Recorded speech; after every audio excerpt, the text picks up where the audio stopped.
Electricast. There are people out there all across the country pushing boundaries to grow the game of golf. Like champion speed golfer Lauren Cupp, who plays faster than anyone else. And Will Lowry, whose work in the golf community inspires more kids to get into the game. As a champion partner of the Masters, Bank of America supports everyone determined to find out what's possible. In golf and in life. What would you like the power to do? Bank of America. Bank of America N.A. member FDIC, copyright 2025, Bank of America Corporation, all rights reserved. The kids are still at practice, and I have no idea what's for dinner. You can get a rotisserie chicken and 2 sides for just $15 in as fast as an hour with Walmart Express Delivery. Who said that? Who's in my house? Don't play with me, because I'm not the one. It's just your friendly Walmart announcer. This is a commercial. Oh, okay. You were saying dinner for a family was just $15? Yep, it'll be at your door by the time you get the kids home from practice. Order now. Welcome to your Walmart. Subject to availability, restrictions and fees apply. Now that was a helpful commercial.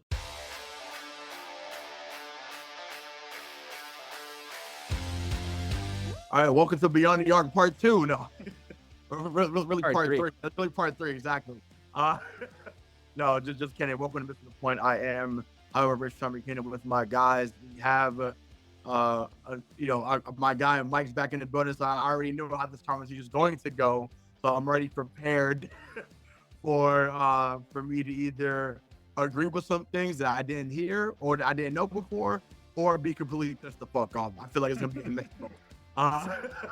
Also with my guy, my brother DK Sizzle. He's back in the building. So yeah, let's get right into it. Our Boston Celtics, your Boston Celtics are now in the conference finals. We now know their opponent. We were pretty confident it was going to be the Knicks. Dave more so than me. But obviously a multitude of things happen. Whether we want to say it's an excuse or not, but it's reality. But the Indiana Pacers went in there, Game 7, shot the lights out, and won 130-109. So, Dave, I'll start with you, man. But, were you surprised that Indiana, shot that well in Game 7? And then just as a follow-up to that, what do you think this matchup means for the Celtics going into the conference finals? I was definitely surprised. It's not the first time this playoffs that we've seen all right, everybody just jack up shots and then they just all go in. Like that scene in Pleasantville where they all just shoot the ball in the gym practice and they all go in one after the other. They look like the Harlem Globetrotters out there with their on the floor shooting. They did it in Madison Square Garden in a Game 7, and I just think the only conclusion I can draw, and maybe this isn't fair, I just think God hates the New York Knicks. I just think that something happened along the way. Maybe it was Genesis. Maybe it was one of the other ones, old Testy. I don't know. But some New York Knick has angered him, the Lord Almighty, because he fucking hates the New York Knicks. They all got injured. And that's not hyperbole. They literally all got injured. And despite the litany of injuries, the injury report read like Dostoevsky every time you're prepping to come into these games. Despite that, they still took this bunch of absolute fucking joke basketball players to 7 games. The Indiana Pacers not being able to just dispatch this Knicks team that didn't have any healthy players up until the point where their best player breaks his fucking hand in Game 7 because that's how hard he's playing. And they shot the lights out. Okay. So did the Miami Heat. They're at home. So whatever, dude. I don't have a ton of respect for the Pacers team. I was really enjoying the narrative. I think that I'm annoyed because they fucked up the narrative I have in my head, which is us versus New York, bile, rage, piss. I don't know. I mean, a lot of people that listen to this don't live in the Massachusetts, New York area. If you've ever been to a Yankees Red Sox game, that didn't matter. You know what it is to be in the same in this environment that I'm talking about. And I wanted to see it. I wanted to see it oozing through the television because realistically, we've never had this in our lifetimes. We've never seen a competent Knicks team come up against a powerhouse Celtics team. I wanted it. I wanted to see it. I wanted them to feed me New York, and I wanted to cut them up. That's what I wanted to see happen. So now we just have to go beat the fucking Pacers. I mean, the memes are funny. the memes are funny, of Adam Silver getting like whispered in his ear, like, "Sir, we just lost $1 billion because Indiana made it instead of New York." I understand. I lament it. I lament it for the sake of the NBA, and I lament it for us because it's just not as interesting of a storyline. As far as the Celtics go, we should 4-0 those fucking clowns. We just should. Mike. I mean, that's a hard act to follow. So bravo to you, DK. I wasn't. I think going into the series, right? Like the thing that we were all talking about was the grit of the Knicks, and they can go as far as Jalen Brunson can carry them. I mean, and he tried. I mean, he played like DK said, he broke his fucking hand in Game 7. You compound that with the fact that I think the Pacers shot like 68% from the fucking field. I'm surprised. Where's that 32% of them missing? Because I did not observe it. Right. I don't remember it happening. And with all of the injuries that the Knicks had, like it was just so clear that the pace of play that Indy played with, like they weren't going to be able to keep up.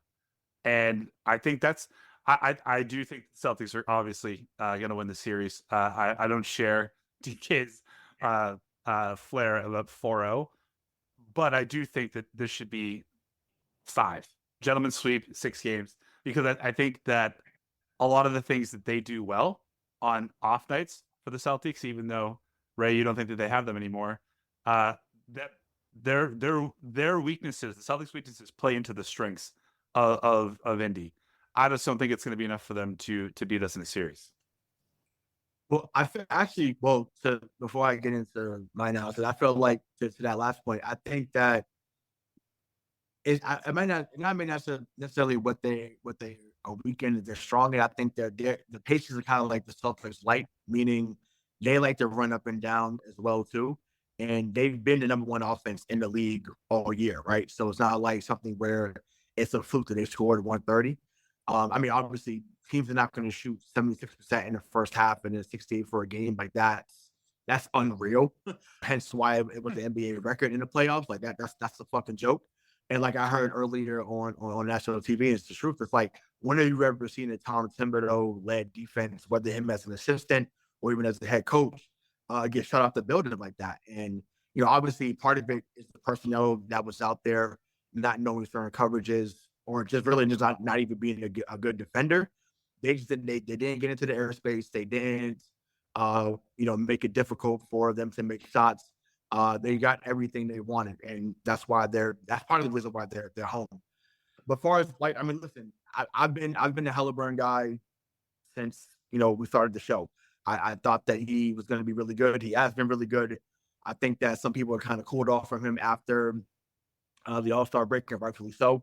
I think that injury played a large part as to why he took a bit of regression, but he seems to be back on par. Our former Celtic, Neesmith, it looks like he's taking a leap. Miles Turner has been good. As Dave referred to him last week, he's a cold motherfucker, and not in a bad way. He's definitely improved.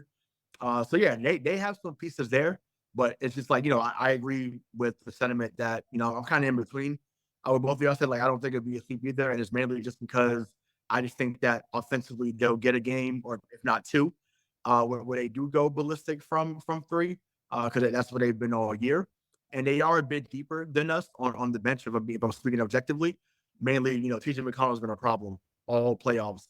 And, it's a lot. So, Plus minus is crazy. It's when he's on the floor, it's like it's a lot. It's a lot. He's been the guy, but you can't put runs together against their bench because of him.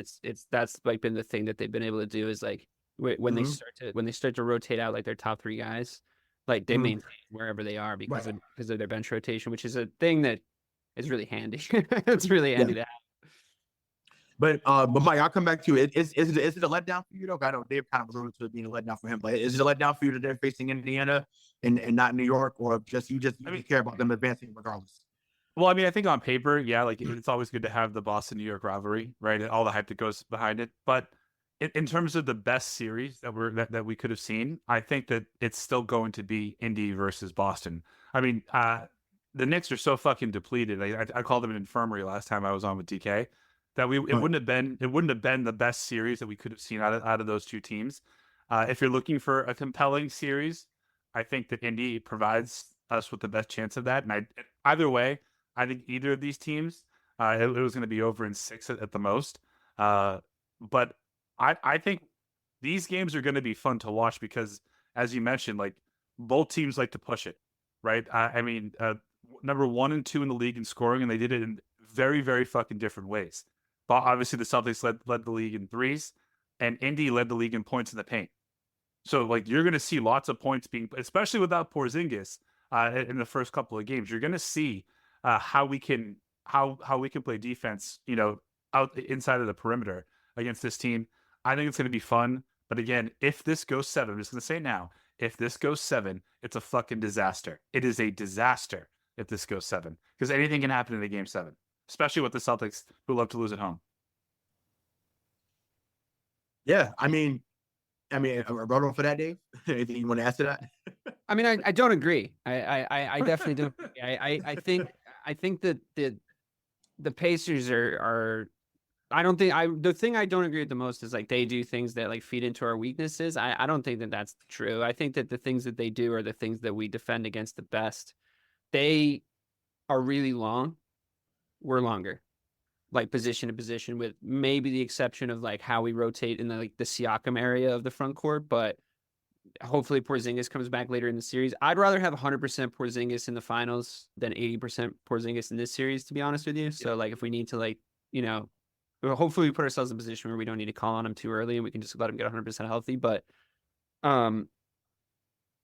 yeah, I don't think that the matchup problems that Indiana bring us are as bad as you guys are sort of alluding to. I think that we have the ability to kill them at all 5 positions in any given situation. I think that there's a little bit, and I don't think you guys are buying into this, but there's a little bit of a media narrative shifting towards their better players as though they're on the level of our better players. And I understand you have to kind of pump it up, but Miles Turner is not Jason Tatum. And I've been hard on Jason Tatum and I'll continue to be, but yeah, no, we have way better players than them. And that's why we kind of handed it to them most of the time we played them, except for the in-season tournament game this season, in the regular season, because the way that they bully teams, they can't do to us. They're just not going to be able to. I think you might be a little surprised, Mike, to see the matchup problems that they get, that we hand them. I do agree with Ray for sure about their bench, and that's a mild concern. I really wish that that Joe would do the things that I've been asking him to do. I've been sending letters, Joe. When you're playing a Cleveland team minus Donovan Mitchell, maybe you can experiment with the lineup a little bit, see how it works in the playoffs. They're playing really hard. Maybe we can see a small ball lineup with Tatum at the center. Could we just see, And I think that it's a really lost opportunity, because I think that this Pacers team specifically, we could throw a lot of looks at and really fuck up and discombobulate them, because I think they're going to be really surprised how closely contested their shots are. Because the Knicks did that to them, and it just threw them for a fucking loop, because they just had a hand in their face they couldn't get clean looks. They're a finesse team, And the only thing I could really see happening is if the Celtics try to get into a little bit of a fucking cool guy finesse contest with them, which obviously I would prefer they just go play them really hard like the Knicks did and just blow them out of the fucking water with a more talented and hardworking team. But they're probably just going to try and style on each other, and I think there's going to be a lot of shooting. So it's probably going to be a 3-point contest for the first 2 games. And we're probably going to win that too. We also have better shooters. So to me, I wanted New York for the fact that they were going to play us really, really hard. And I think that this team needs that. Yes, I do agree. We still would have won the series. Of course, they're so injury depleted. I would definitely have been a lot more worried if 4 of their injuries hadn't occurred coming into this, at least. So, that, and it would have been Brunson-less, I guess, in the context of this. But if he didn't get injured and they won the game, that's what I was looking forward to, because they just would have played us so fucking hard, and we would have been battle tested going in.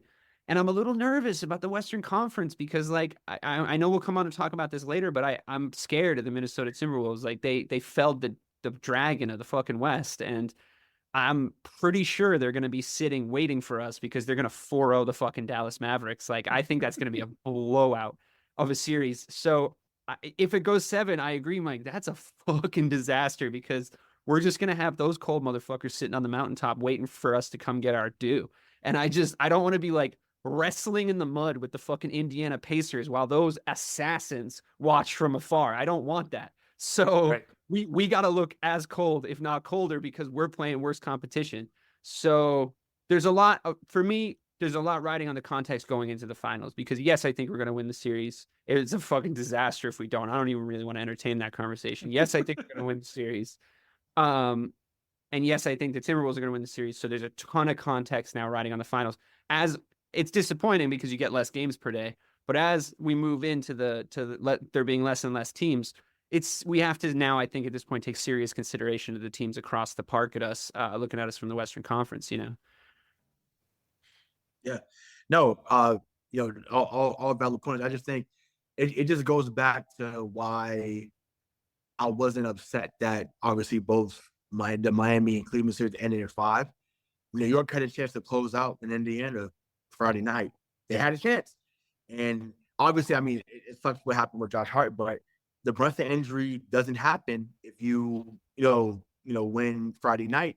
You could rest him. You could rest them until Tuesday because they needed that rest badly. If they didn't win Friday night, they rested Tuesday. Tim's is never going to do that shit though. Like right. But I'm not. I mean, sure. But I mean, no. I mean, I'm saying what I mean is that they would have had days off until Tuesday if they didn't win. Right. Oh, I see what you mean. But it's like that's the thing. That's the problem. Wasn't it? Didn't you read that? I mean, I agree in hindsight, like that. You're absolutely right. But didn't you read that Game 6 as they were like, all right, we'll take him back to New York and we'll put him away at Madison Square Garden. Like, I just think they had a little bit of like, that's all right. Like, and by the third quarter, I mean, like, that's all I right. think, and we'll get into it, in a little bit. But I think, obviously, I think Denver has some of that same mentality. Oh, totally. I watched that happen and too. It's like that wasn't smart of them.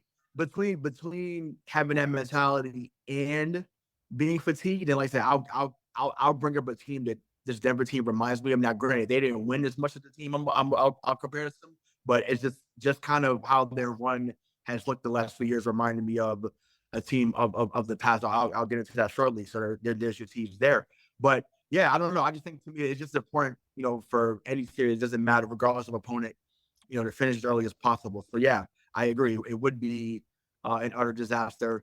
Me and any other person who's been super positive would deserve every bit of slander if it went to 7 games. Let me be clear. Yes, I've been positive. Yes, I think they're gonna dog walk most teams.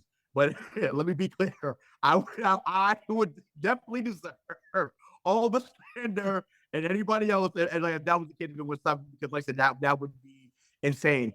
But my checkbook would say thank you. So if that was the case, my checkbook would be cool. But let me be clear, I do not want to be there on June 2nd, which is my mom's birthday. I don't want to be there for a Game 7. So even though she'll be out of town, but I don't want to be there. So let me be clear. So but no, we move staying there in that series. Obviously, we went through a bunch of players that we just named, but Dave, I'll start with you. Who do you think could be an X factor, not just for the Celtics, but the Pacers as well in the series? For the Celtics or for the Pacers? Both teams, both. We have about 9 of them.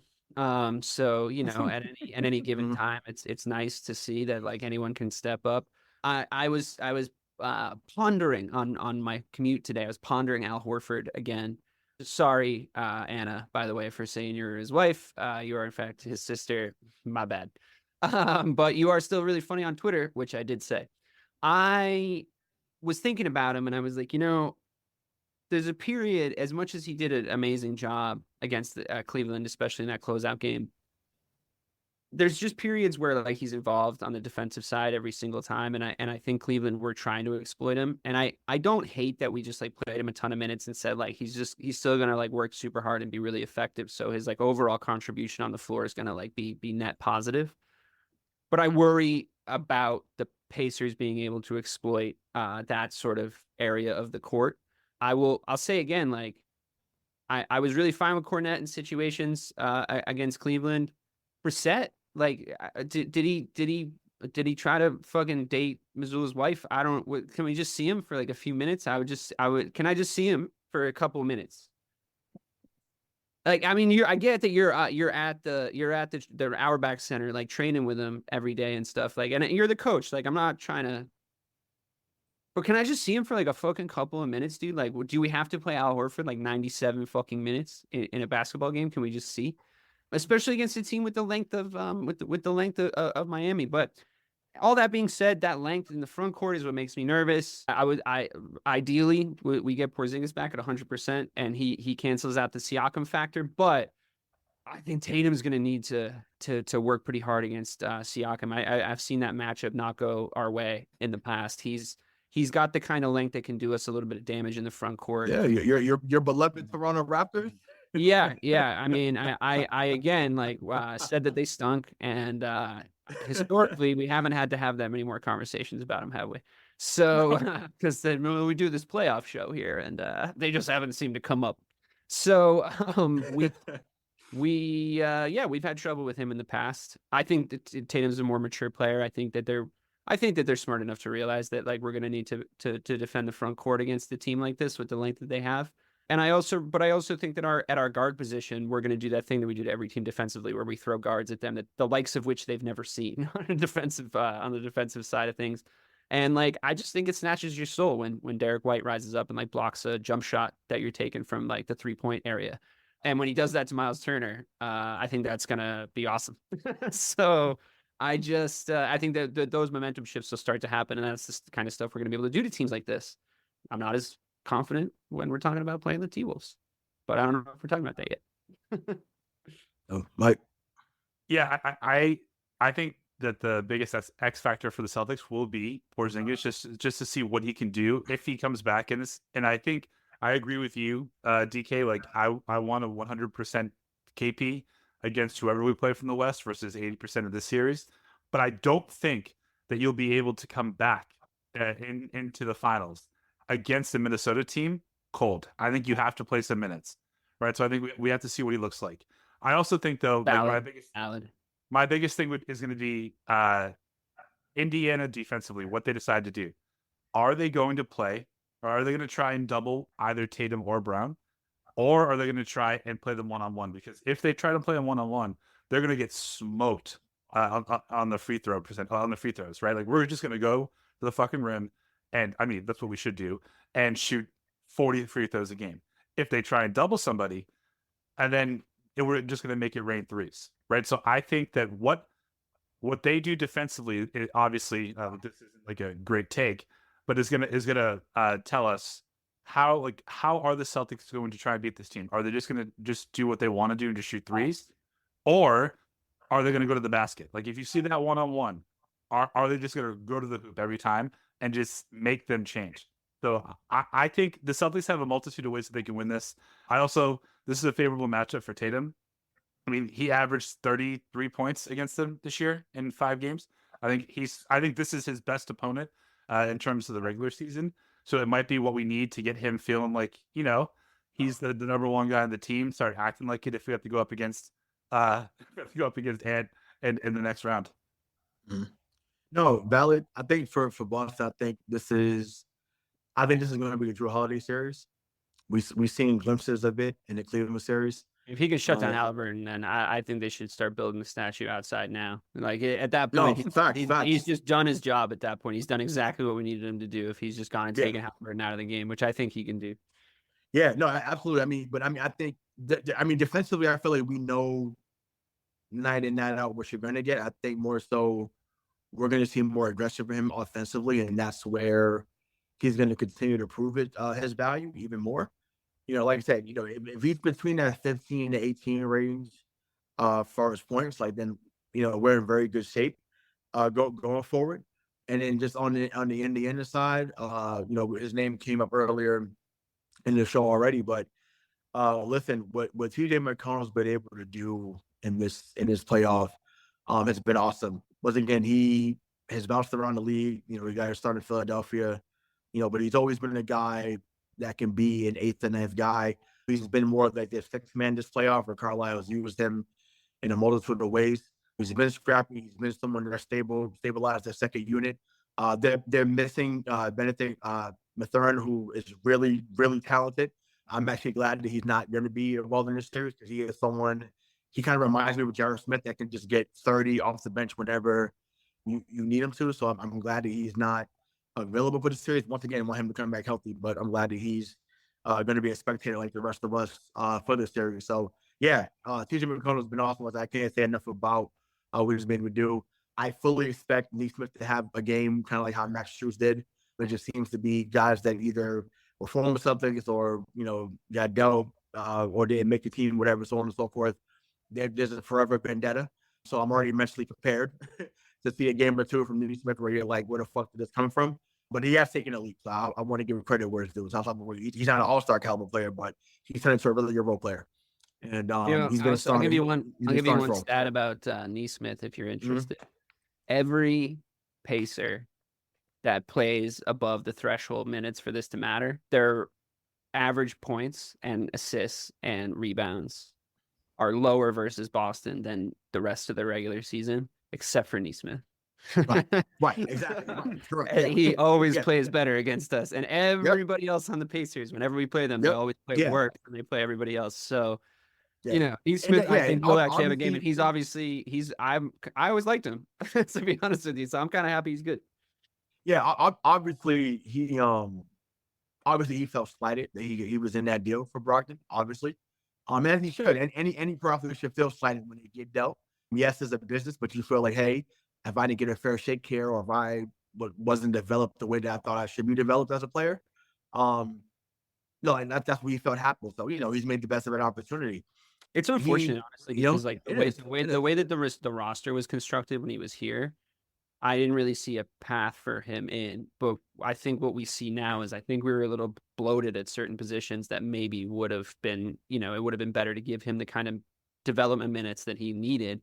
And then obviously would have paid off. And I think anyone that watched him play, like he was a pretty high draft pick for us, right? Like he didn't. Yeah, he went out 14th overall. So yeah. Yeah, we didn't just like piss at the fucking wall with him. Like we had a podcast where we watched that draft. I remember it was like a live one, I think. And we like talked about him and we were like, watching him and, tracking his development. It's not like, it wasn't some scrub that came in from the fucking Red Claws. And we were just like, oh, yeah, fuck this guy. Give him a 2-way contract and then like get rid of him. Like he was, right. He just didn't really like, honestly, like, for me, if I was talking to him, I'd be like, dude, don't be mad at us. Like, we traded you. Like, we weren't going to give you the minutes that you needed. So you got traded. Like, that's good for your career. Like, look where you are now. You're like doing really good in Indiana. Like, you might see like a couple of Eastern Conference finals on this team at most. But like, I think great, good job. Like, all parties are happy, right?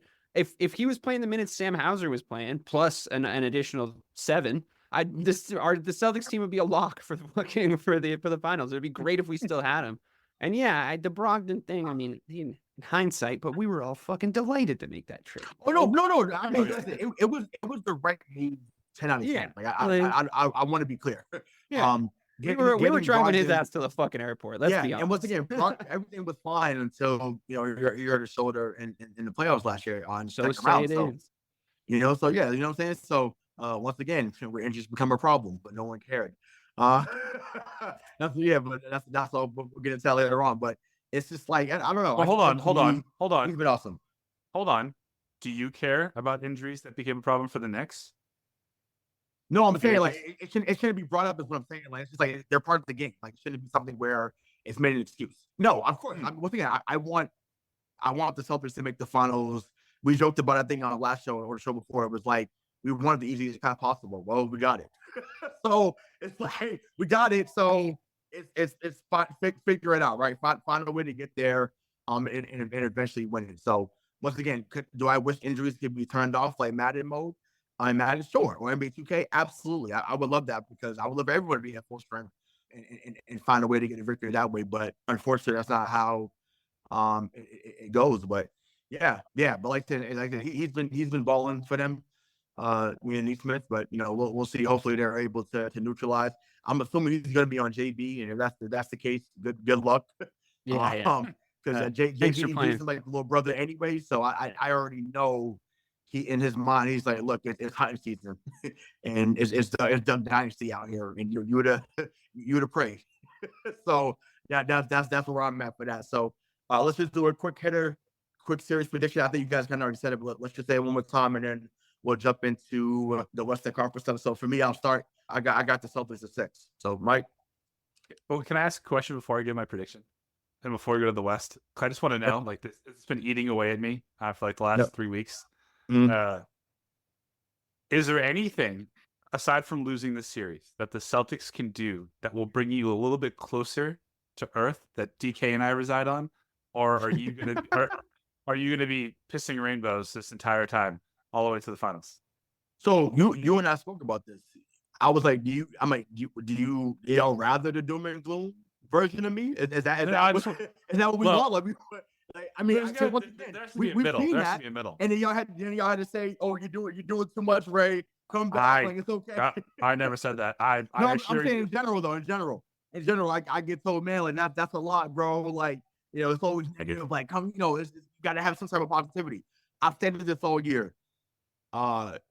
It felt different when they made the move for Porzingis. Once again, I'll continue to give credit to you, especially if they win. Like I said, they and Porzingis has been a big reason why they've gotten to this point. But if he comes back to the finals and he is a major part, like, listen, that's going to be awesome to see.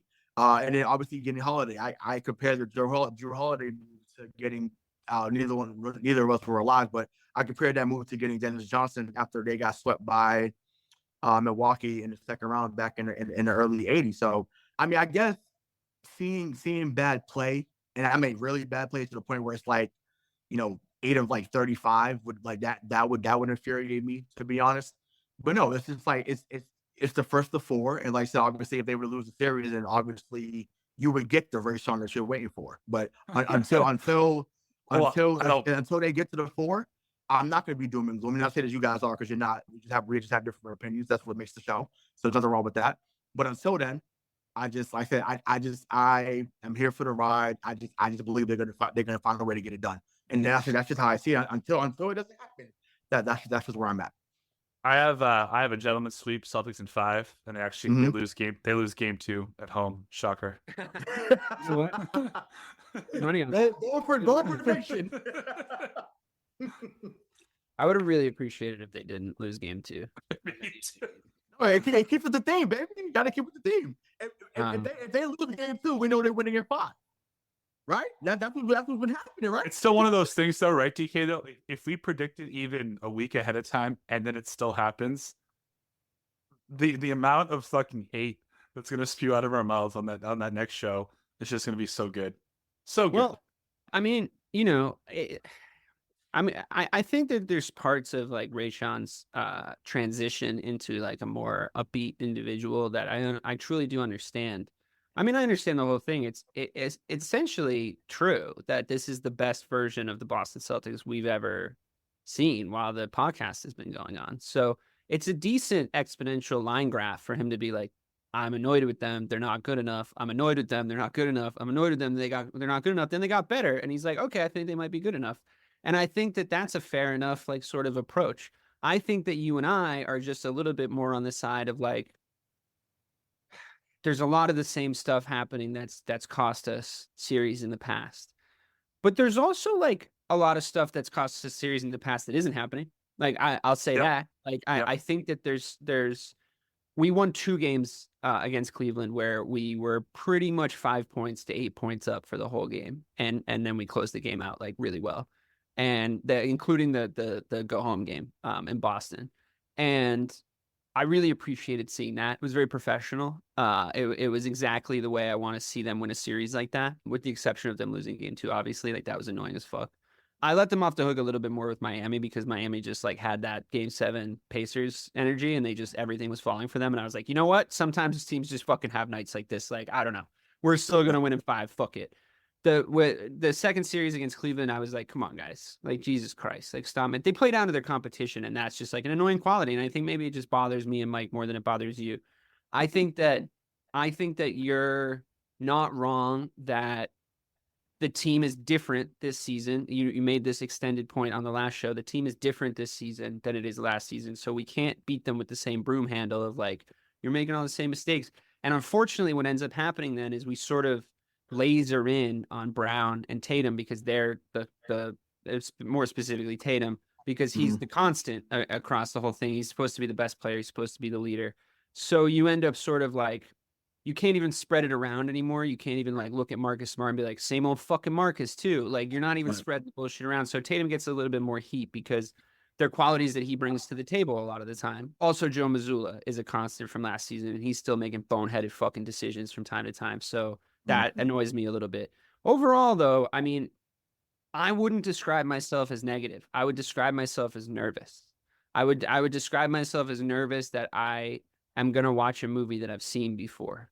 That's honestly where I'm at right now, because they've played that movie for me a couple of times and it's really upset me. Like it's I haven't enjoyed the emotional toll it's taken on me. So I'm trying to put some walls to like, prevent that from happening again and from hurting my feelings, I think. No, to that point, listen, if that's the stance that you, Mike, and many others will have or can have, that's of course that's understandable. Because they've been knocking at the door, and the championship, the ring hasn't answered. There's been no ring, right? No ring at the door. I get that, but like I said, I'll like I say until I improve off for this once again, this current version. Not talking about what happened last year, the year before. Yes, there is some context that matters as far as who's been there, who's been a part of the core, not necessarily getting the job done at the certain positions. But I get that. but there's 4, maybe 5 discernible versions of this generation of a Celtics team that we've seen almost, but not. And I think that like the problem is, it's like what sets this version apart if we see a lot of the same bad habits. Like the IT team is completely different to the Kyrie team, which is completely different to the Kemba team, which is completely, and I guess the shell of his former self, Hayward team. Sorry for not mentioning him. And like when he was never the same again. And I agree with you that like the things that happened weren't necessarily their fault, right? Like the injuries and the stuff that happened. Like you can't like fucking Gordon Hayward's leg. Like, come on.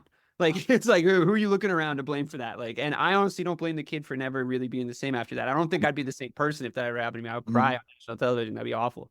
So like but I digress. Like all these different iterations, and then of course like the Marcus Smart sort of like all the guys that have like survived all these different iterations team, the island of long misfit toys that we sort of had going the last 2 seasons. And now this one. And I see where you're coming from, because you're saying like, well, this version hasn't done the thing yet. And I'm like, I can't dispute that. They haven't, but all the other ones did, and it fucking sucked. No, right. Right, but that's what I'm saying. I've been hurt before. No, right. No, once again, that's like, and that's why I always say, like, at the end, every time we had this conversation, I say, we want the same thing. We're just looking at it differently right now. And that's okay. To me, that's why I said it felt like, because remember, we watched the team a year. I mean, granted, the team wasn't as bad as that 06, 07 team was, obviously. But I was like, damn, we had watched the team lose 18 in a row that year before, Kenny, KG, and Ray Allen. And I remember when that happened, I was in the barbershop and I said, they traded for Kevin Garnett. I was like, well, they healthy. It's a wrap. Like it just didn't matter. And then obviously the playoff happened. You're like, oh my God, they went 7 in Atlanta. Oh my God. You got. It turned out it was a wrap though, and I absolutely do agree that we all, if you and I did not know each other when that trade happened, but if we were in the same room, I would have been right fucking there with you. I would have been like, when we made those trades and we put that team together, I was like, I don't know why anyone show up this season, because we're winning that shit, and we did. and even because I want to go bring back to Mike. Mike, you said it on air. You said it on land, on sea, land, sea, everywhere, right? When this team is on, once again, your words, when this team is on, they're fucking unstoppable. Your words. So it's also worth noting the last time I actually typed those words out to you all, they lost that game. Was it game 2? Was that game 2? Oh, okay. They had a great start. Game 2's been the theme, right? But that's the thing, though. But in general, once again, that statement that you have made, 100%. You have generally been right more than you've been wrong with. But so, here's another another peek inside this thing that I call my head. The reason why I'm so nervous, why I'm so down on them right now, is because I see what's coming. I see what's brewing in the West. Like we already know about the Nuggets. Tell me about it, buddy. But we see the Timberwolves, right? And if you don't win it this year, you may not win it for the next 4. So like this has to be like nobody gives like I think Giannis gets a pass, right? Based on how he plays, how selfish he is, everything like that, how he's destroyed pretty much a team and a head coach over the last 3 years. But nobody talks about him like that because he has a championship. We're harder on Tatum. Everyone is harder on Tatum, but us specifically in Boston are harder on him because he hasn't won yet. And I see what's happening with Anthony Edwards. We all know about Jokic and the Nuggets. This is the best scenario, the best time that they can win. And if they don't win it this year, I have some serious doubts as to if they're ever going to if they're going to win it in the next, like I said, 4 or 5. So You know who agrees with you? You know who agrees with you? Ray, circa 2020 in the bubble. No, Fucking, fair. I can't believe that we're about to blow the easiest path to the fucking playoffs Right. So in the and finals. you know what's that funny? we've ever had. This is easier than that. This is easier than that. I agree. So it's I easier agree than that. So totally. it's like, you know And what I'm saying? So there's storms brewing everywhere, Mike. There's people you didn't mention. Victor Wembanyama. All they need is a guy who can actually deliver a fucking entry pass, and that team is dangerous as fuck. Like fucking John Morant, who you brought up last show, Ray. If that motherfucker stops doing stupid shit, he's fucking scary. Like the league's good. I just think, there's more parity in the league than there's ever been, maybe since the 70s, when the only repeat champion was the team that we root for, the Boston Celtics. They won in 74 and 76. I just think that the last 5 years, or now 6 years, this will be the 6th year, we've had a new champion every year. I think the days of having a repeat champions or winning 3 out of 4, I think they're done for the time being, right? There'll be another dynasty that comes about, and we'll talk about that team whenever that time comes. Hopefully, we're rooting for the team that wins the 3 out of 5, or 4 out of 8, whatever it may be, because that would be awesome to see, obviously. But I don't want to put the cart before the horse. But no, once again, everybody's fears is valid at this moment, because, like I said, it's been proven true thus far. I'm at a point now where it's just what if those fears are conquered? And it's just like that doesn't even get brought up. It's just like, well, what if they lose? What if they actually fucking win? What if they actually, in the words of Big Daddy Kane, what if they get the job done? What if they actually get the job done? And I'm working a parade as they're hosting up the trophy. What if that actually I will happens? just say that When things are going really well is when you hear people start saying, like, what happens when things aren't, right? So like we're all doing this because we almost expect them to win it this year, and we have expected them to be contenders, and they have been. I mean, Final Four, 6 out of the last 8 seasons. I mean, that's a good run. That is a good run. I would have liked to see more finals, but that's fine. Right. Now it's, again, if you do this, then all the pressure kind of goes away for a little while, especially on Tatum.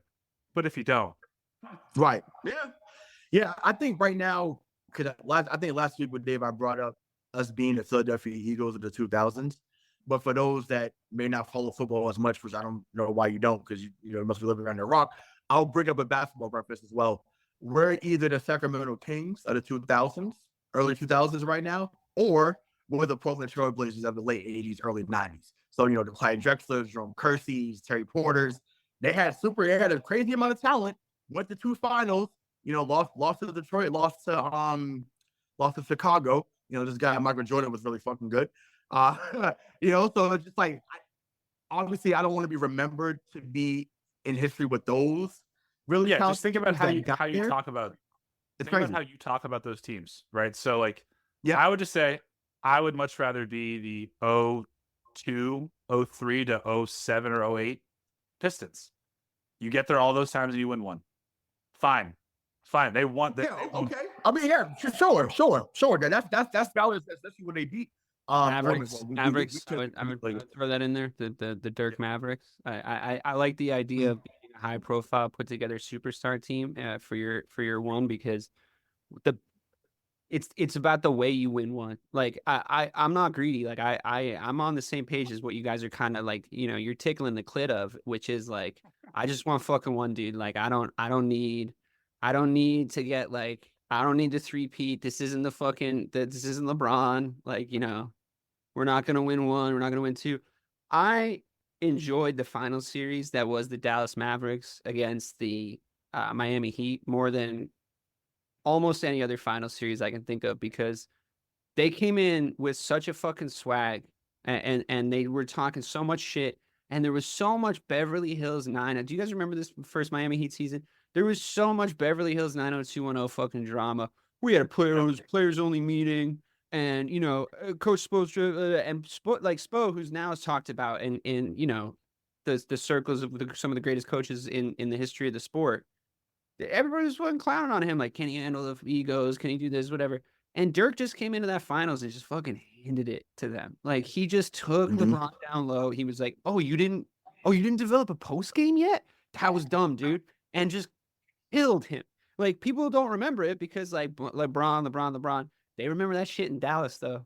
If we go and do something, and I mean, my chips are all the way pushed in on Anthony Edwards, guys. Like, they really the fucking are. Like, I'm watching him do shit, like have a fucking bad game.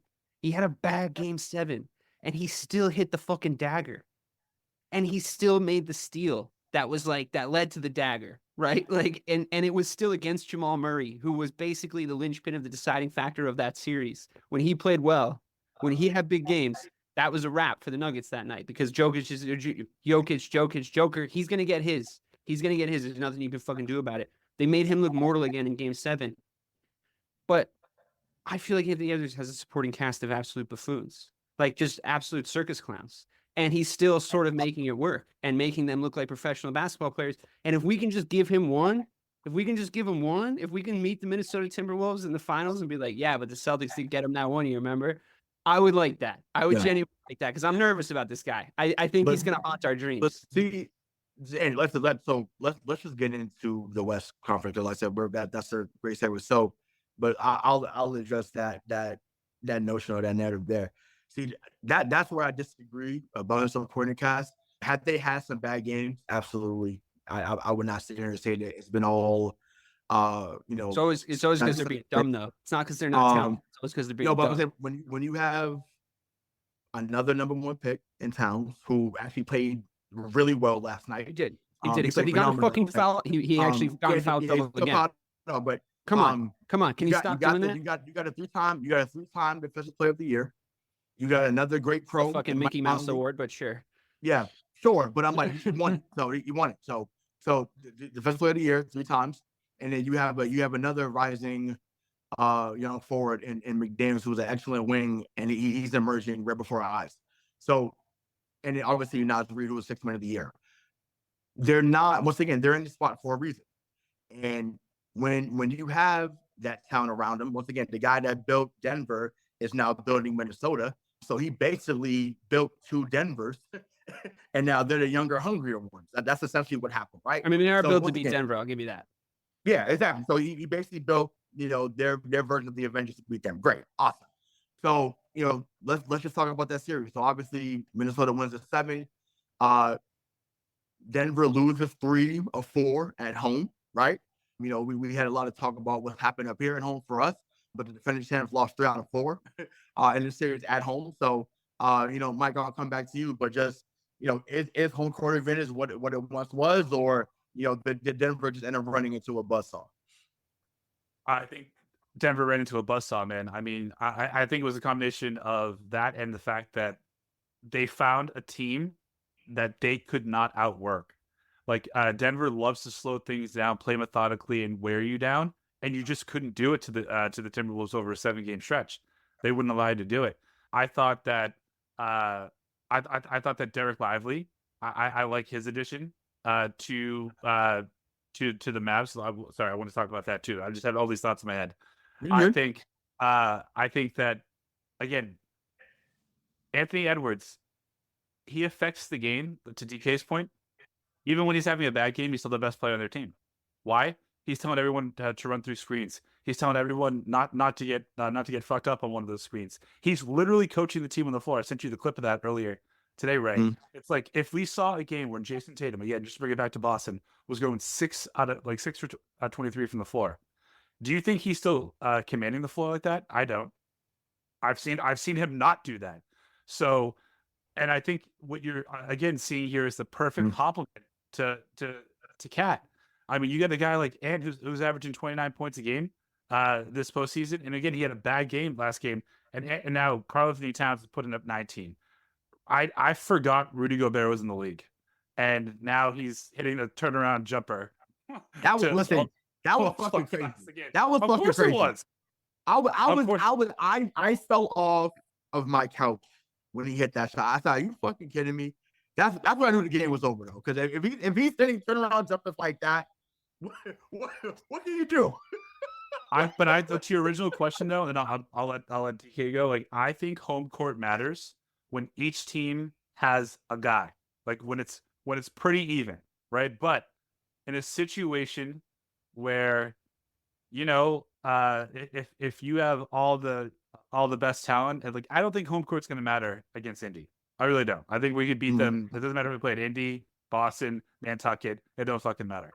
But I think these two, like, I think if you have a guy like Anthony Edwards, and last year if you have a guy like Joker or Jamal Murray, like, again, it's going to be close, and then the crowd's going to help you. But at the end of the day, we've seen really great home teams and really great home crowds lose, and we've seen it a lot this postseason. I just think we're entering a new era where these younger players don't really care how loud the crowd is. They don't care at all. Yeah. Okay. Okay. So to respond to the supporting cast point, it's mainly Gobert and Cat that I have the issues with, because I think that some of their on-court decision making across the series against Denver made the series a lot harder than it needed to be. I know that they weren't intentionally trying to get Gobert onto Jokic, but it happened a lot. And every single time it happened, Jokic made Gobert look like a fucking circus clown. It was one of the worst murders I've ever seen in his. It like Jokic looked like fucking Shaq, like 0-1 Shaq against someone you can't remember their name. That's what it looked like. Gobert, defensive player of the year, sure. Monster game 7, which is so funny. Like it's so funny that like ended up being the narrative. And mainly because that they kept Cat on Joker, and they used Cat to keep Joker out into the perimeter. He got his a couple times, but he missed a bunch of threes. He missed like 5 threes in a row during that comeback, during that big rally by an amazing rally, like a record-setting rally by the Minnesota Timberwolves. And I was sort of expecting it. I was like, I feel like they're going to do it, because I saw them start to lock in defensively. And when they play defense, the way that I've seen them play defense in Denver, I think that's what happened. To answer your original question to the Denver Nuggets, like they play defense in a way where I'm like, that's some of the best defense. It's clean, it's smart, everyone's switching at the right time. And then they have these other moments where Towns is fouling when he doesn't need to. I mean, look at the last 2 minutes. Like there was a little bit of a scare where they had like that little bad inbounds pass, and they were like only up 8. 2 minutes left, and it was like a bad inbounds pass. It was like bad communication. It was like, guys, like, hold on a second. I think those are the guys I have an issue with. On the other hand, there's all the qualities that Mike very eloquently put of Ant when his mic'd up is like an audiobook to listen to of basketball knowledge. Like the kid's 22 years old, and he's telling everybody exactly what to do. He's managing effort levels. He's calling stuff out. He communicates like a true point guard from the early 2000s. Like he literally like really moves everybody around, and he's getting a ton of that from Mike Conley. Like Mike Conley is, and Ray, you already made this point like weeks ago. Like full credit to you, and but it's not an unknown quantity what Conley's bringing to the table. And the worst performance Minnesota put out in that series was when he wasn't playing. So like the way that he supports Ant, the way that he like is the metronome, like tick tock the entire game. It's point guard play that make you really admire point guard play. How I feel about basketball and where my priorities lie. My priorities lie firmly in the front court, and I've always really just maintained that. Like I've just always wanted to be that guy. I wanted to have that team. Like I like a lot of guards. Like obviously there's guards that really impress me, but goddamn if that backcourt of the Minnesota Timberwolves isn't fucking unbelievable to watch. And I just really enjoy it. I really enjoy what they did to the Denver Nuggets. They made Jokic look human. First of all, and they made the supporting cast of the Nuggets look really, really frail. So I'm just a little worried about this sort of assassin-like nature they want to put the second half of that game 7, and mentality-wise, it's like makes me nervous. But I do agree with yeah. everything that Mike said about Ant. I don't have anything more to add to that. I could talk about Anthony Edwards for the next fucking until the cows come home, but Mike did a really good job of it. So No, I mean, and I don't usually say this for the middle of the show, but I'm gonna say it like this has been a real fucking dope conversation. Like I just have to be honest. I think that we're giving basketball orgasms to people as they listen to this shit right now. That's just how I feel. But to the point about, I mean, listen, it was a 28-point comeback altogether. What was it altogether? They something like that. Either way, it was 20 plus points. 22. Yeah, 22. Okay, 22. I thought it was okay. So, but the record was like 15, like going into that game. Oh yeah, gotcha. Yeah, exactly. So for a game seven. Unfortunately, I think that might have been against us. It might have been the Lakers, unfortunately, but that hurt. Great. Well, it's gone. It's gone. It's over. Thank you, Minnesota.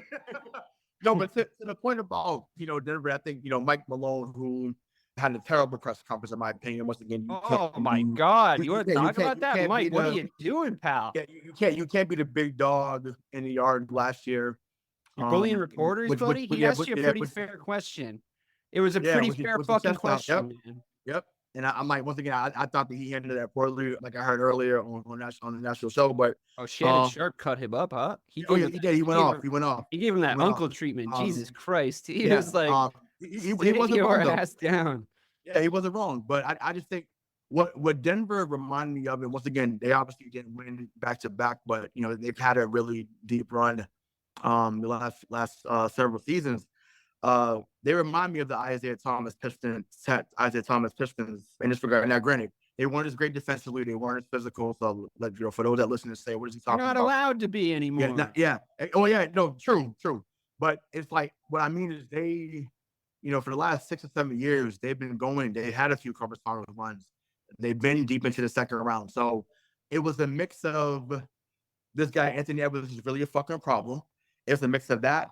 And I think fatigue finally, or at least mental fatigue, it may not be physical, but mental fatigue finally caught up to them to the point where, because Minnesota just kept attacking, they just legit had no answer. And once again, I don't want to make it seem like, because it's not an excuse, like that's just what happened. So I think that's what it was. Like I remember when Chicago beat Detroit, it was just like, okay, it's their time. Like it is what it is. It was something you can do. After that. So, and once again, it makes sense because we're comparing, or a lot of compared him to be a young MJ. So, that's why that really has taken off, huh? That's rough. Yeah, no, for sure. I thought it was appropriate to bring that up since that was the comparison. So, but no, I mean, listen, Denver overall has had a great run, but like I said, sometimes that young lion is hungry. They take over the village, and that's exactly what happened. And it once again, credit to them. They made their run last year after falling short, but they got the job done. Minnesota got the job done this time. But I want to say in response to that point specifically, though, really where I think that it turned, and I wanted to hear your thoughts on this because of the conversation we had earlier in the Discord. The where it turned was in the second half when Anthony Edwards, I think, thought his way into the game and decided the way that he was going to access and influence the game was on the defensive side of the ball. And he went and basically clamped the best performing player in the game coming into the second half, who was Jamal Murray. And he made him look fucking silly on a couple of those defensive plays that were huge for them down the stretch, that really put them in a position to not have to worry about getting daggered by something Jokic was going to do around the rim. They just kind of comfortably landed the plane in the last, 50 seconds or whatever after that mile fuck up. But do you think that in seeing that, I know I've been trying to fucking tell you guys about the level of problem this motherfucker is, but do you think seeing a 22-year-old access the game in that way, where yes, we saw him look every bit of 22 in this series, right? Where we saw him in game 3, where they started throwing double teams at him and, just trying to confuse him, trapping him with triangles, just completely taking him out of the game, sort of saying if the rest of them kill us, fine, but we can't let this train keep going, which I totally understood as a defensive tactic from Denver. Especially at home where it's you're not expecting it, go with the star player, not an expected move, really smart.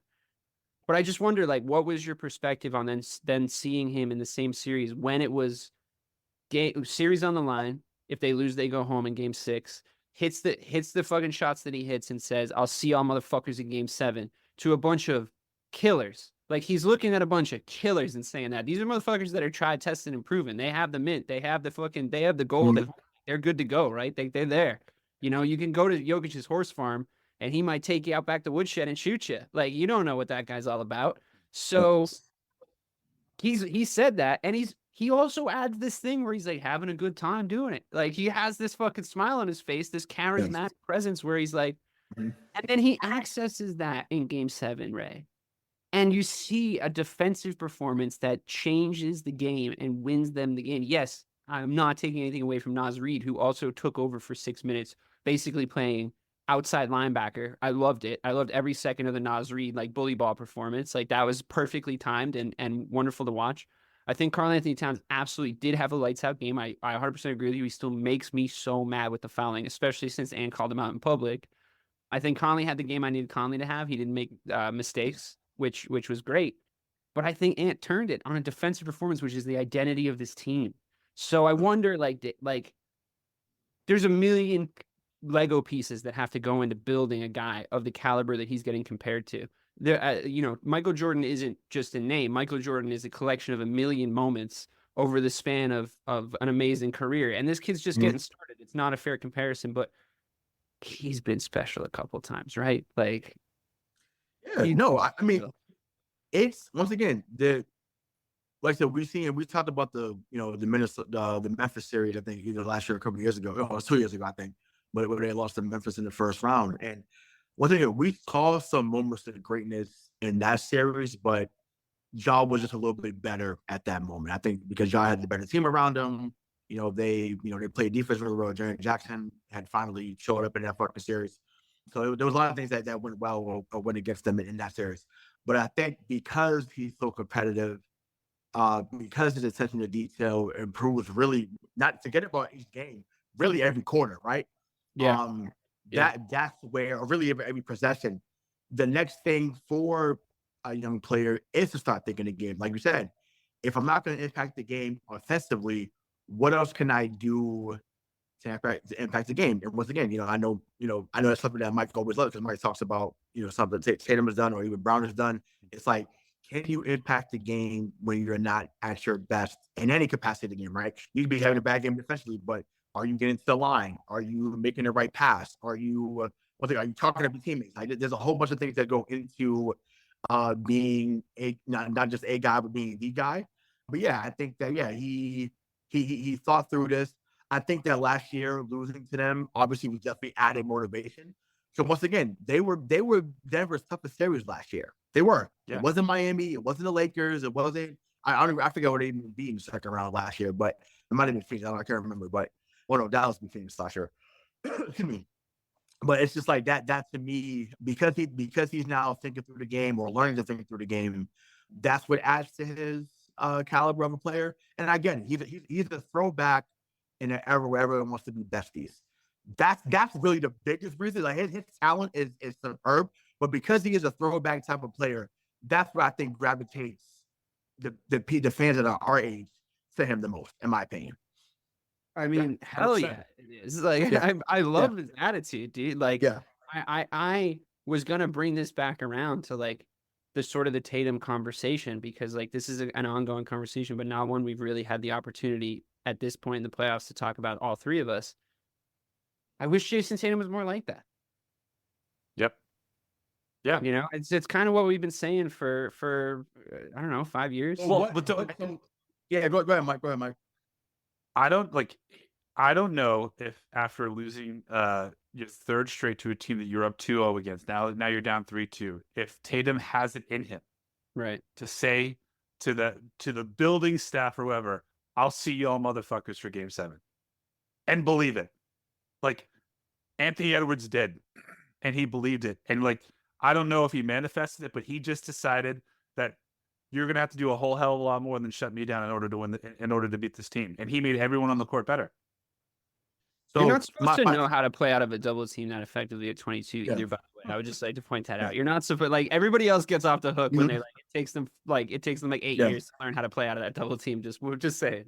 But to that point about, I guess, Tatum being more vocal, and I feel like, I don't know if it was me and Dave or maybe it was all three of us on the show a while back, But we talked about the dynamic between Tatum and Brown and how, in our era it was Pierce and Walker. If we remember, Pierce wasn't a talker early on. It was Antoine that would get in people's face, say something on camera, off camera, very much like how Jaylen Brown is like that guy now. Jaylen Brown will say something to Tatum, he'll say something to anybody on the team. And so maybe that's just not his persona right now. I don't know if there's someone that gets brought in, but that brings that out of him, maybe. But so that, but what I will say, and then Mike, I'll listen to your retort there. I think that the couple of times that he's been down 3-2 in his career, I feel like he's shown it with his play the next game. It may not be, oh, come on, y'all, we'll see y'all Sunday. He's come out and got 46. He came out and closed out Philly in game 6 when it mattered. And then in game 7, obviously with his 51-point performance. So I just feel like he's at a point right now where he'd rather lead with his play, and he may not be necessarily comfortable with saying certain things. And once again, every star player is not like that. We want that to be, but that's not always the case. Chris had become that complete dog. He was always a dog offensively, but he didn't become that complete dog until Garnett got here, in my opinion. Can I say something sacrilegious about the Pierce Walker team? That team just like jacked up threes.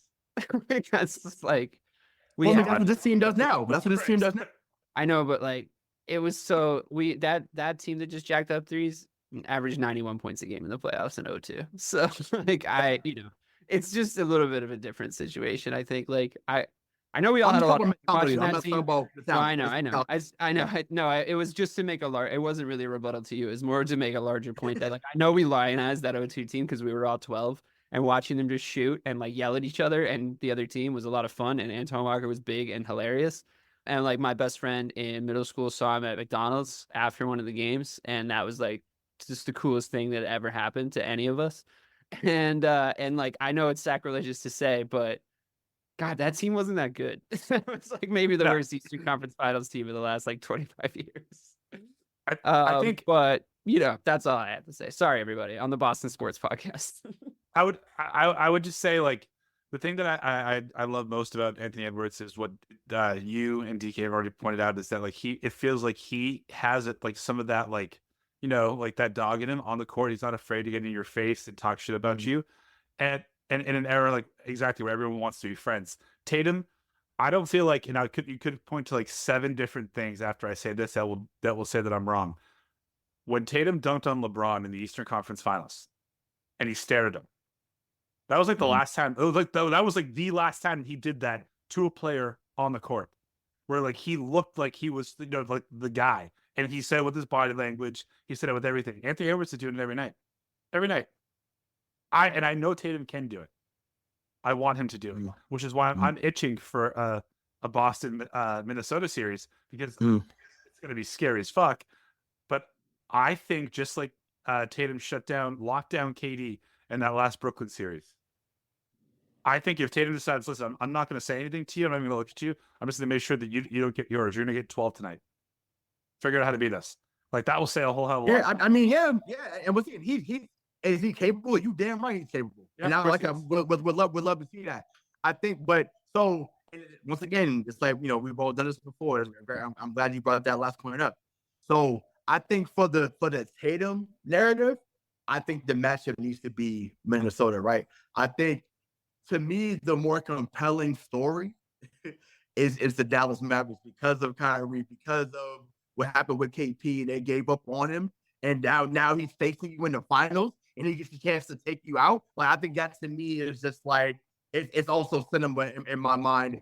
Those games there with Kyrie coming back, games 1 and 2 would be insane. It would be insane.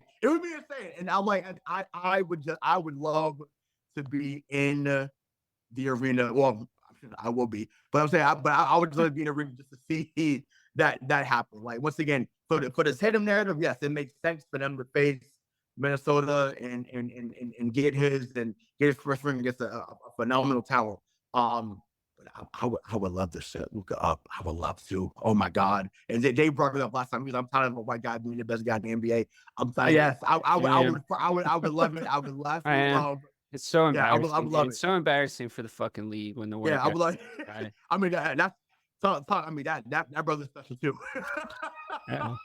That brother's special too. So it's like once again, Well, it's you like guys this, but this you guys fucking moments of good era. stuff. I'm European. I was born in Western Europe. I don't want the fucking best player in the NBA to be a fucking white European guy. That's so stupid. That's so dumb. That makes the NBA so geeky.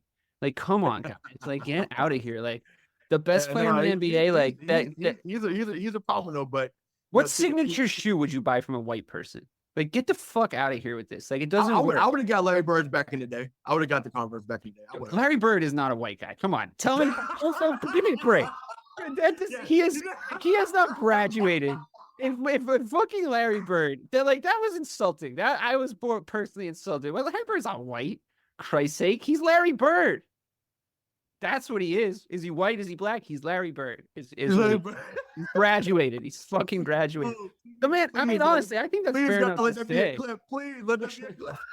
I feel like that's fair to say. Oh my God. Larry Bird is white. Come Oh my God. Oh. I was gonna say something about fucking TJ McConnell when you were talking about him. Hey, let's get it. Let's go. On the fucking Pacers segment, I was like, yeah, that would be a real Jason Tatum team thing to do. Like, let the whitest guy on the team kill you. Like, stop that. Like, just shut that fucking team down. Big difference.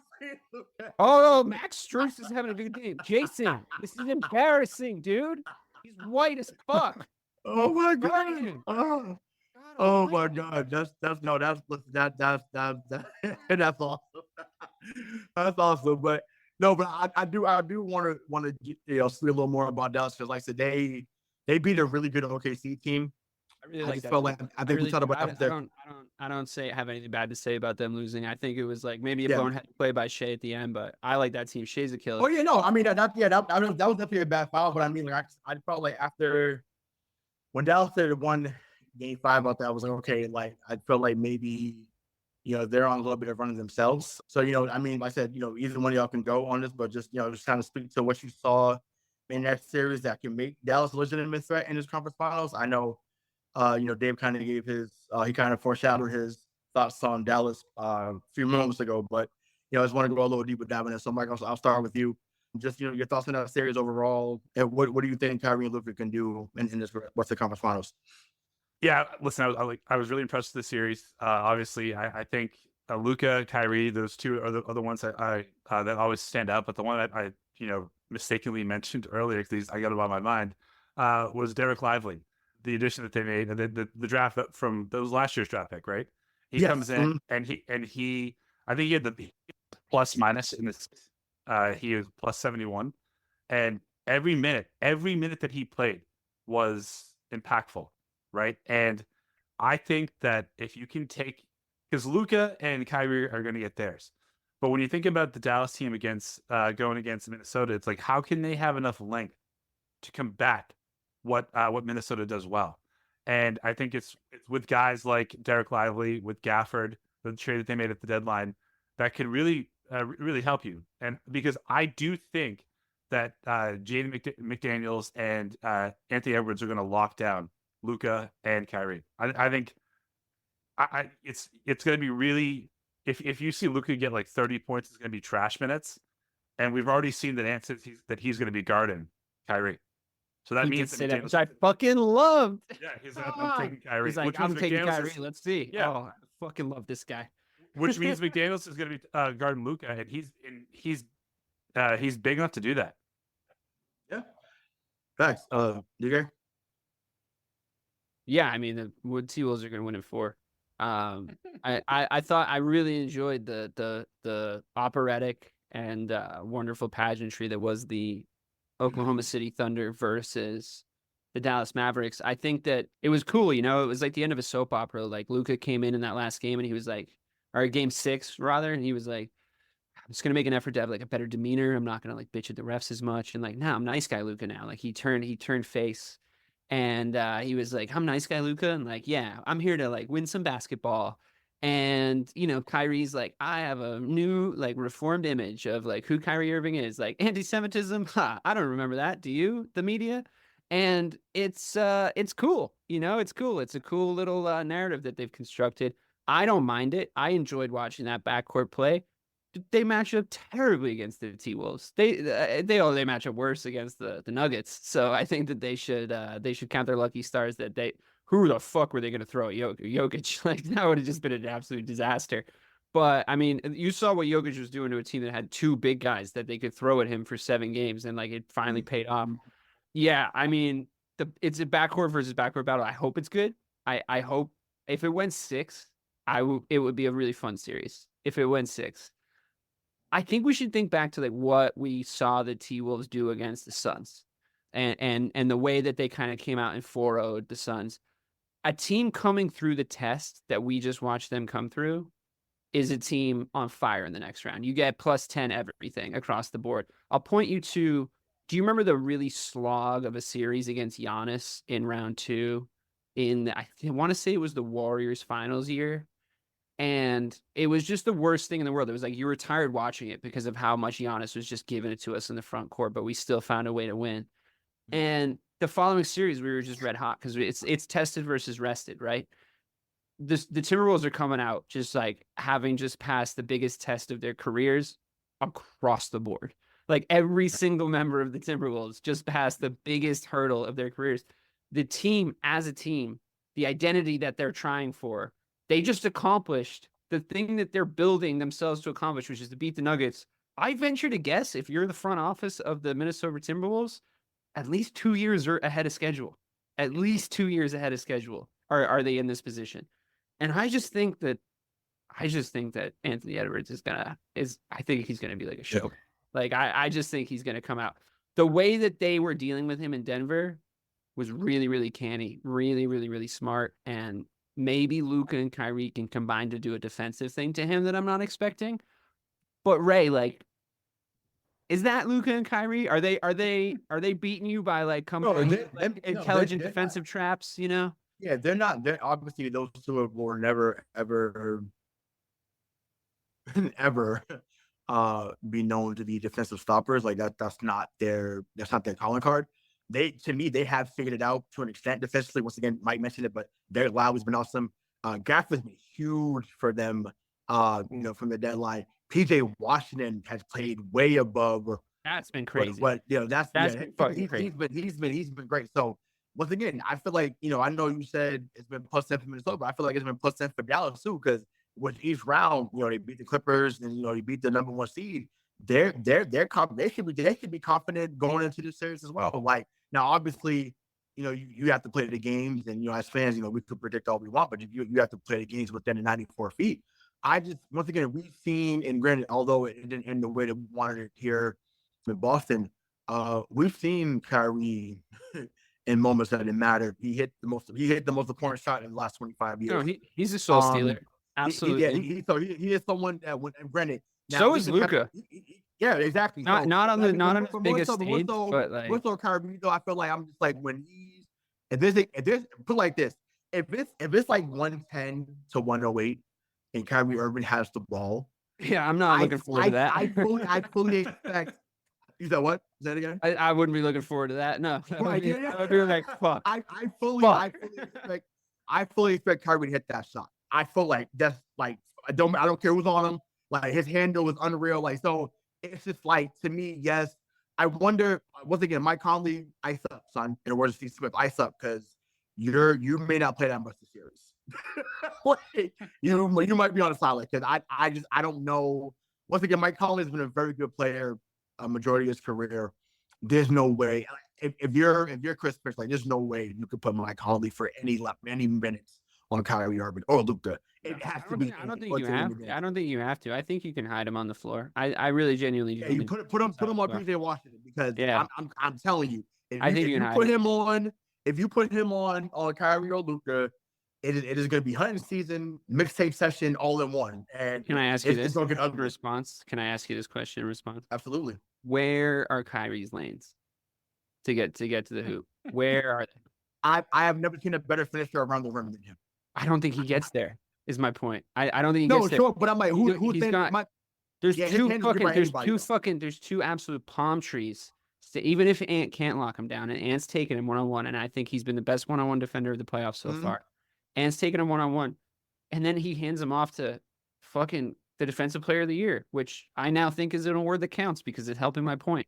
He's handing him off to the defensive player of the year and Rudy Gobert. Like, is he super crafty around the rim? Yeah, but like, man, this is going to be a hard slog for Kyrie Irving because I made the point in the last pod when we were talking about how they looked against Oklahoma City. There's moments where Oklahoma City was able to do that to him, guide him onto a big guy and just rim protect. You know, I mean, that's just the unfortunate reality of Kyrie Irving's size at the guard position. Thankfully, he has 9 knives in his arsenal. He can kill you with a mid-range jump shot. He can definitely pass really well. He can like split lanes. He can move guys around. He'll be doing that. Don't get me wrong. It's just like he's gonna have Anthony Edwards following him home, you know. And I just worry about his output. Like, listen, if he's at the hotel getting breakfast, Anthony Edwards should be right there serving the buffet. If he's getting on the bus, Anthony Edwards should be driving the bus. If he like, what was I saying about Jaylen Brown? What was I saying about Jaylen Brown if we saw Brunson? If we saw Brunson, I was like, Jaylen Brown should literally just stare at him. Only come on the court when Brunson came on the court. Leave when Brunson leaves. Make it a narrative with the commentators. Stare down the fucking the huddle at him. Don't talk to him. Don't say one fucking word to him for the entire like defensive series. Just live in his brain, rent free, like Freddie Krueger. And that's exactly what Anthony Edwards is about to do. He's already sounding off on it. He's already fucking blowing his bugle on it. So like, I'm with it the whole way. Yeah, I mean, I'm here for it. So we are definitely for that matchup, dude. Holy it's gonna be great. Wednesday night it's gonna be awesome. Like I said, we're recording this on a Monday, but let's just close out with the predictions. I know Dave already has Wolves at 4, so we got that. Mike, what do you have here? And I'll close out with mine. Wolves in 5. Wolves at 5. I'm gonna go with the upset. I'm gonna go with Dallas at 7. Whoa! Yep, Dallas at 7. You know what, Ray? You're a fucking hater, dude. You're a fucking. No, I'm not. I said to you a few days ago. I said Dallas was going to the finals. Hater. I said Dallas was going to the finals. I said that to you. You also said you were the least fucking worried about them. I am. But it doesn't mean it. No, that's true too, right? All right, fine. I'll give you that one. But listen, you're a fucking hater. Get on Anthony Edwards' train. Chew. It's fucking. I don't think I didn't dog him at all this show. I know you. I know your tactics. I know you're fucking. I know you're fucking. No, Dallas in 7. Dallas in 7. Dallas in 7. It's not like I said Dallas in 4. Not even disrespectful. No, Dallas in 7. Dallas in 7. Kyrie has a similar shot that he had in Cleveland to win it. That's what I'm going with there. I will say this. I don't think it's fair to say that Luka and Kyrie can lose 4 games in a row. So I will actually augment, and I think that my realistic expectation pick is Minnesota in 4 still. Fuck those guys. Yeah. Cool. So all right. So that's the way we'll end it. So for GK Sizzle, for Money Mike Marcangelo, I'm Hollywood Rayshawn Buchanan. Until next time, we'll see you. Peace.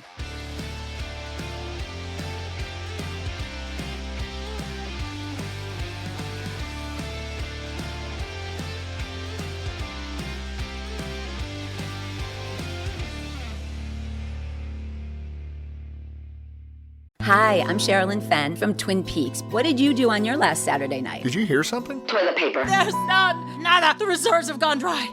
People are hoarding it. I should have done that. They're all out of hand sanitizer at my Target. Brooke, when did you last watch the news?